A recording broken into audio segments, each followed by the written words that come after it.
हम लोगों का जो टॉपिक अल्टरनेट करंट है, जिसमें कि आपको मालूम है I is equal to I nought sine omega t. V voltage के लिए V nought sine omega t use कर रहे थे, जहां ये दोनों करंट और वोल्टेज की पीक वैल्यू है, शीर्ष वैल्यू, ठीक है। और आपको मालूम है कि जो इसमें वोल्टेज और करंट होती है उनके बीच में फेज डिफरेंस होता भी है, नहीं भी होता है। तो अब देखते हैं कि कब फेज डिफरेंस नहीं होता है और कब होता है। देखो एक्चुअली में अल्टरनेट करंट में करंट के रेजिस्टेंस का काम 3 लोग करते हैं। एक जिसे आप पहचानते हैं ओमिक रेजिस्टेंस R, आप पहचानते हैं। कैपेसिटर आपने पढ़ा है, और आपने पढ़ा है इंडक्टिव कॉइल, प्रेरक कुंडली, ठीक है। तो ये LCR जो है करंट के लिए रेजिस्टेंस का, हिंड्रेंस का, अवरोध का काम करते हैं। इसी के according nature of alternate current circuit 3 तरह का हो जाता है। पहला था आपका जब ये सेम फेज में होती है, यानी कालांतर समान होता है। कालांतर क्या होता है? समान होता है। और ऐसा तब होता है जब सर्किट में केवल और केवल ओमिक रेजिस्टेंस हो, ओमीय प्रतिरोध। Is it clear? इस समय क्या होगा? V और I सेम फेज में होंगे। क्या होगा? V और I मतलब मेरा कहने का है कि अगर वोल्टेज ये है तो R के कारण सेम फेज, इसको हम बोल रहे फेजर डायग्राम। तीनों सर्किट में आप फेजर डायग्राम को ही बहुत अच्छे से सीखेंगे, ठीक है। फेजर डायग्राम को ही आप बहुत अच्छे से सीखेंगे। अब दूसरा आपका था लीडिंग सर्किट या अग्रगामी। ये हमें तब मिलता है बच्चों जब सर्किट में हमारे पास संधारित्र यानी कैपेसिटर होता है, ठीक है।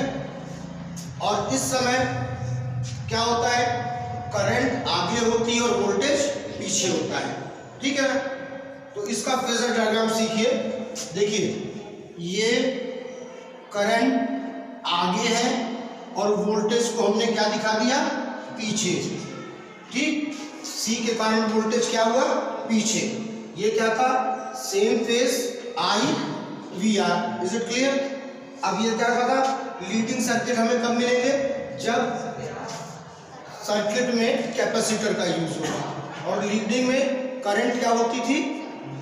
आगे और वोल्टेज पीछे। ये फेजर डायग्राम जरूर सीखना, इसी से तुम्हारे न्यूमेरिकल होंगे। अब हमारे पास थर्ड है लैगिंग सर्किट, मतलब कि पश्चगामी। यानी कि अब जो है वोल्टेज आगे हो जाएगा, करंट पीछे।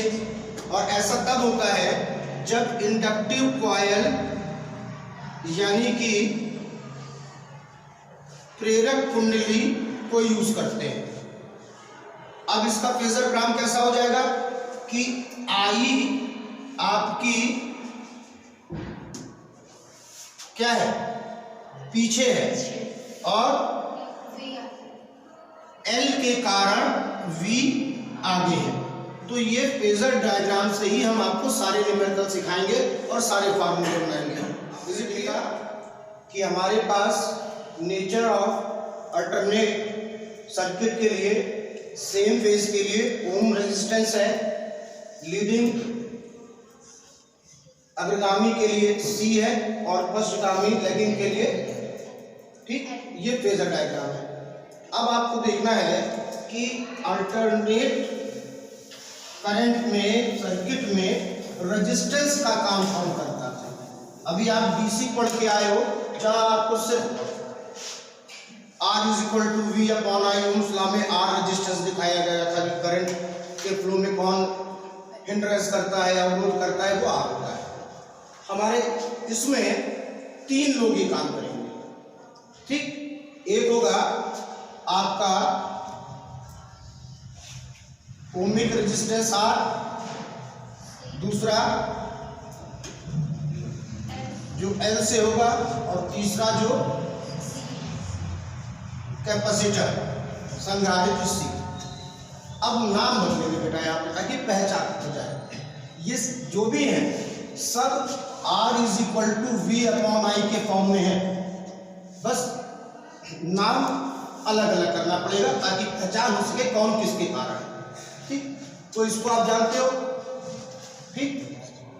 इसको आप नंबर 1, इसको आप क्या कहते हो,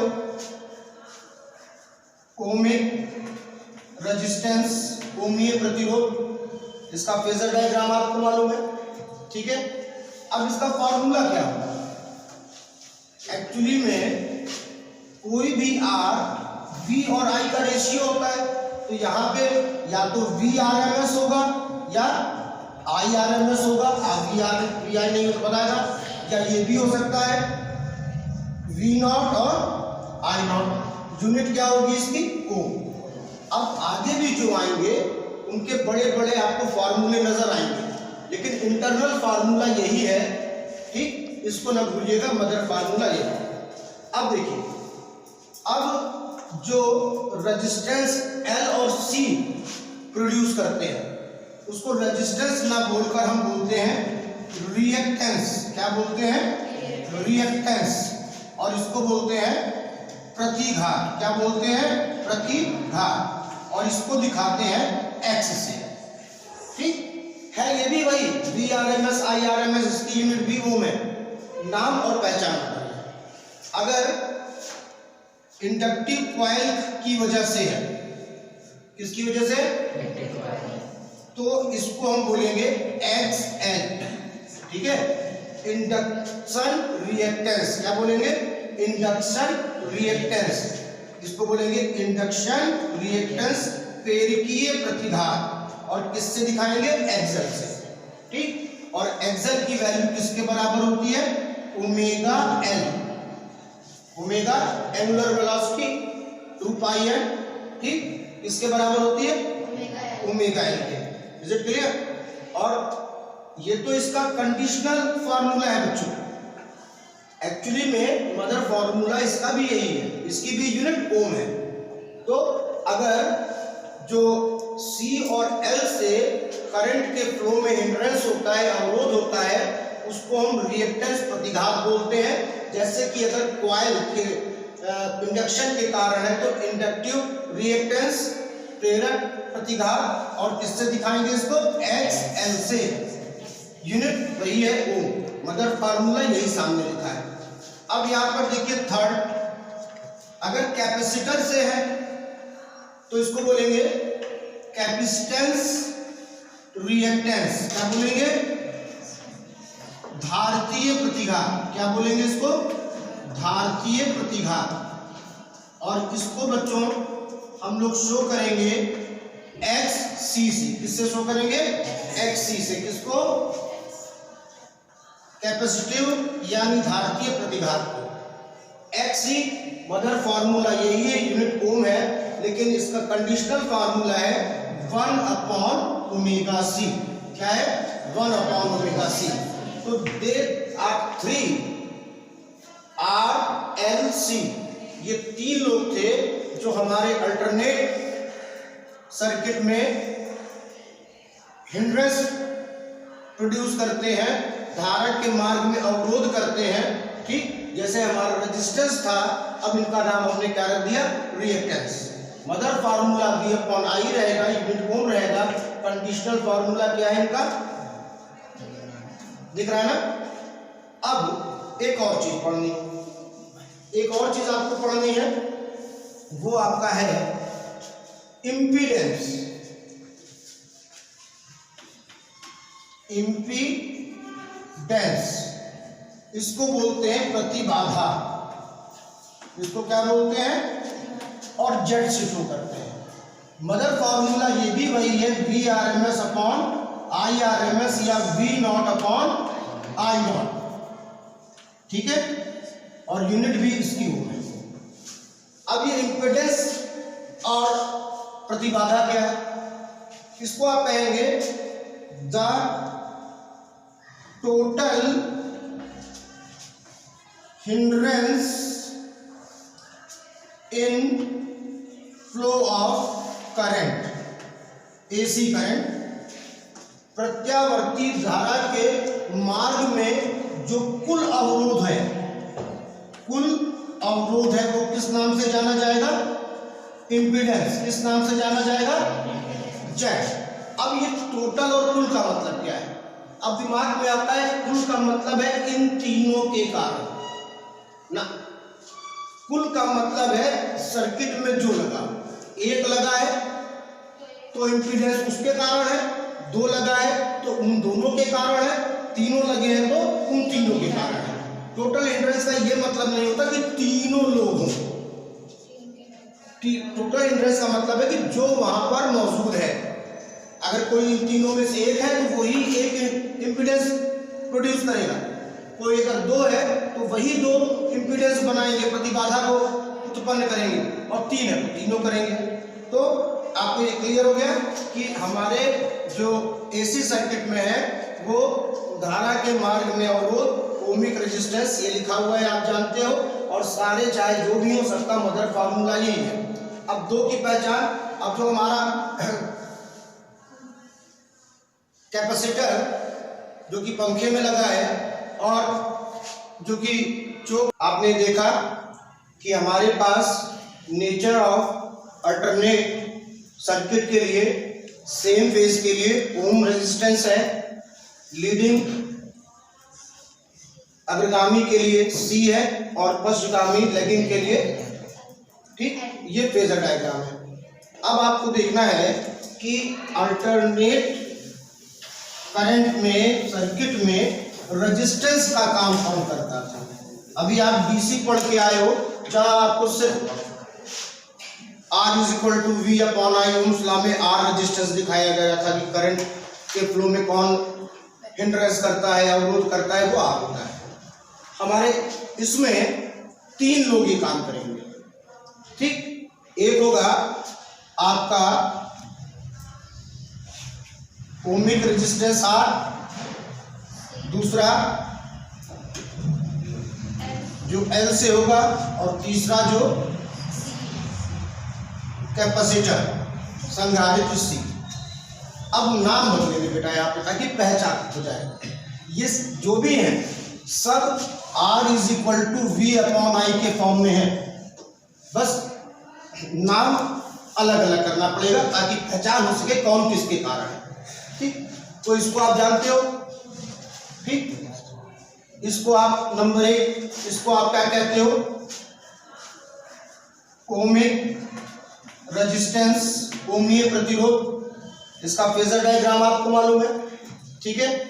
अब इसका फॉर्मूला क्या होगा, एक्चुअली में कोई भी R V और I का रेशियो होता है, तो यहाँ पे या तो VRMS होगा या IRMS होगा, VI नहीं हो तो बताएगा, या ये भी हो सकता है V0 और I0। यूनिट क्या होगी इसकी, ओम। अब आगे भी जो आएंगे उनके बड़े बड़े आपको फार्मूले नजर आएंगे, लेकिन इंटरनल फार्मूला यही है, ठीक। इसको ना भूलिएगा, मदर फार्मूला यही है। अब देखिए, अब जो रेजिस्टेंस L और C प्रोड्यूस करते हैं उसको रेजिस्टेंस ना बोलकर हम बोलते हैं रिएक्टेंस। क्या बोलते हैं, रिएक्टेंस। और इसको बोलते हैं प्रतिघात। क्या बोलते हैं, प्रतिघात। और इसको दिखाते हैं X से, ठीक है। ये भी वही VRMS IRMS, इसकी यूनिट भी ओम है, नाम और पहचान बदल है। अगर इंडक्टिव कॉइल की वजह से है, किसकी वजह से, तो इसको हम बोलेंगे XL, ठीक है। इंडक्शन रिएक्टेंस, क्या बोलेंगे, इंडक्शन रिएक्टेंस। इसको बोलेंगे इंडक्शन रिएक्टेंस प्रेरकीय प्रतिघात, और किससे दिखाएंगे? एक्सल से, ठीक। और एक्सल की वैल्यू किसके बराबर होती है? Omega L, omega angular velocity 2 पाई एन, ठीक, किसके बराबर होती है? ओमेगा एल के। Is it clear? और ये तो इसका कंडीशनल फार्मूला है बच्चों। एक्चुअली में मदर फार्मूला इसका भी यही है, इसकी भी यूनिट ओम है। तो अगर जो C और L से करंट के फ्लो में हिंड्रेंस होता है, अवरोध होता है, उसको हम रिएक्टेंस प्रतिघात बोलते हैं। जैसे कि अगर कॉइल के इंडक्शन के कारण है तो इंडक्टिव रिएक्टेंस, प्रेरक प्रतिघात, और किससे दिखाएंगे इसको? XL से। यूनिट वही है ओम, मदर फार्मूला यही सामने लिखा है। अब यहां पर देखिए थर्ड, अगर कैपेसिटर से है तो इसको बोलेंगे कैपेसिटेंस रिएक्टेंस। क्या बोलेंगे? धारतीय प्रतिघात। क्या बोलेंगे इसको? धारतीय प्रतिघात। और इसको बच्चों हम लोग शो करेंगे XC से। किससे शो करेंगे? XC से। किसको? कैपेसिटिव यानी धारतीय प्रतिघात को। XC मदर फार्मूला यही है, यूनिट ओम है, लेकिन इसका कंडीशनल फार्मूला है 1/ओमेगा c। क्या है? 1/ओमेगा c। तो दे आर 3 RLC, ये 3 लोग थे जो हमारे अल्टरनेट सर्किट में हिंड्रेंस प्रोड्यूस करते हैं, धारा के मार्ग में अवरोध करते हैं, ठीक। जैसे हमारा रेजिस्टेंस था, अब इनका नाम हमने क्या रख दिया? रिएक्टेंस। मदर फार्मूला V/I रहेगा, यूनिट ओम रहेगा। कंडीशनल फार्मूला क्या है इनका? दिख रहा है ना? अब एक और चीज पढ़नी है, एक और चीज आपको पढ़नी है, वो आपका है इम्पीडेंस। इम्पीडेंस इसको बोलते हैं प्रतिबाधा। इसको क्या बोलते हैं? और जेड से शो करते हैं। मदर फार्मूला ये भी वही है, Vrms/Irms या V0/I0, ठीक है। और यूनिट भी इसकी ओम है। अब ये इम्पीडेंस और प्रतिबाधा क्या है? इसको आप कहेंगे the total hindrance in flow of current, AC current, प्रत्यावर्ती धारा के मार्ग में जो कुल अवरोध है, कुल अवरोध है, वो किस नाम से जाना जाएगा? इम्पीडेंस। किस नाम से जाना जाएगा? जेड। अब ये टोटल और कुल का मतलब क्या है? अब दिमाग में आता है कुल का मतलब है इन तीनों के कारण ना। कुल का मतलब है सर्किट में जो लगा, एक लगा है तो इम्पीडेंस उसके कारण है, 2 लगा है तो उन दोनों के कारण है, तीनों लगे हैं तो उन तीनों के कारण है। टोटल हिंड्रेंस का ये मतलब नहीं होता कि तीनों लोग हों। टोटल हिंड्रेंस का मतलब है कि जो वहां पर मौजूद है, अगर कोई इन तीनों में से एक है तो वही एक इम्पीडेंस प्रोड्यूस करेगा, कोई अगर 2 है तो वही 2 इम्पीडेंस बनाएंगे, प्रतिबाधा को उत्पन्न करेंगे, और 3 है तो तीनों करेंगे। तो आपको ये क्लियर हो गया कि हमारे जो AC सर्किट में है वो धारा के मार्ग में अवरोध, ओमिक रेजिस्टेंस, ये लिखा हुआ है, आप जानते हो। और सारे चाहे जो भी हो, सबका मदर फार्मूला यही है। अब 2 की पहचान, अब जो हमारा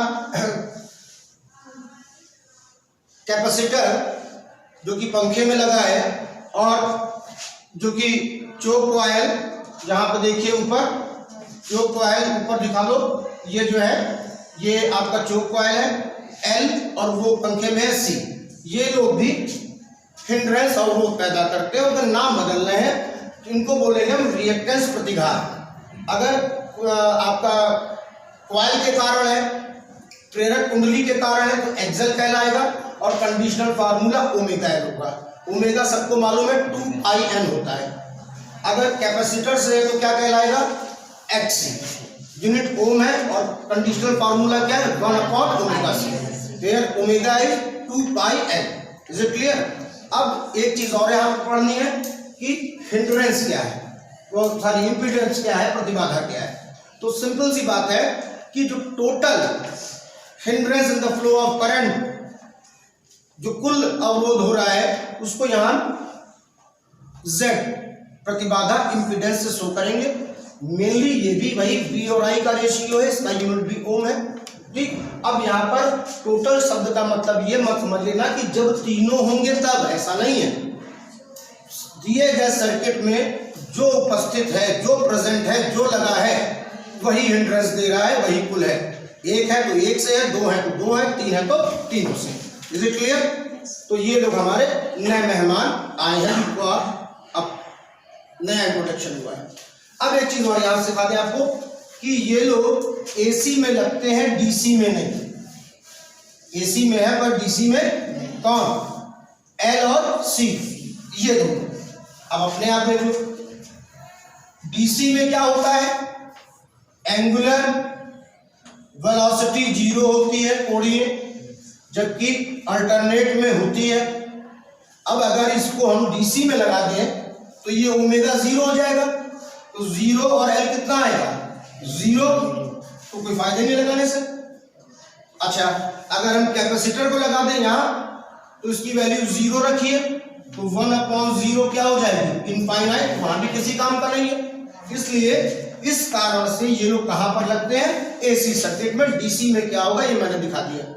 ठीक है, तो ये हमारे आज के टॉपिक के थे जिन्हें हमें समझना था कि कब हम उन्हें क्या करेंगे। देखो यहाँ पर सभी एक तरीके से रेजिस्टेंस, प्रतिरोध के फॉर्म में है, उनके अकॉर्डिंग उनका नामकरण कर दिया गया है। तो क्लियर? समझ में आ रही ना?